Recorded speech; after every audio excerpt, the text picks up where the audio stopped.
సురవరం సుధాకర్ రెడ్డి సేవలను అందరూ స్మరించుకునేలా చేస్తామని సీఎం రేవంత్ రెడ్డి అన్నారు. రాజీపడని సిద్ధాంతాలతో రాజకీయాల్లో ఎదిగిన నేత అని గుర్తు చేసుకున్నారు. విద్యార్థి దశ నుంచి జాతీయ స్థాయి నేతగా సురవరం ఎదిగారు. పాలమూరు జిల్లా బిడ్డ జాతీయ స్థాయి నేతగా ఎదగడం గర్వకారణం. సురవరం కుటుంబానికి ఈ ప్రభుత్వం అండగా ఉంటుంది. ఆయన జ్ఞాపకార్థం ప్రభుత్వం ఏదైనా మంచి కార్యక్రమం చేపడుతుంది. దీనిపై మంత్రివర్గంలో చర్చించి నిర్ణయం తీసుకుంటామని రేవంత్ అన్నారు. రాజకీయాలను శ్వాసగా పీల్చుకునే ప్రతి ఒక్కరికి తీరని లోటు.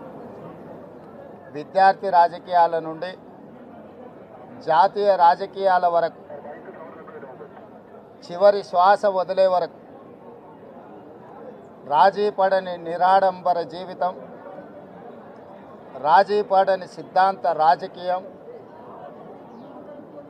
ఏఐఎస్ఎఫ్ నుంచి మొదలు పెడితే జాతీయ ప్రధాన కార్యదర్శి వరకు, పార్లమెంట్ సభ్యుడిగా వివిధ హోదాలలో పనిచేసిన ఏ రోజు కూడా అహంకారము, అహంభావాన్ని తన దరిదాపులకు రానియకుండా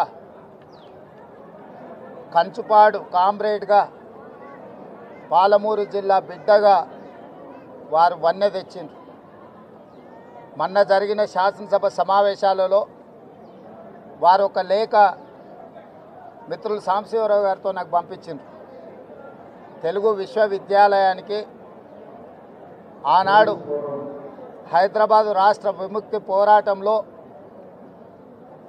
పత్రికా సంపాదకుడుగా ఎనలేని సేవలు అందించి నిజాం నిరంకుశ రాజ్యాన్ని నుంచి పేదలకు విముక్తి కలిగించిన సురవరం ప్రతాప్ రెడ్డి గారి పేరు పెట్టాలి అని వారు నాకు లేఖ రాయడం జరిగింది.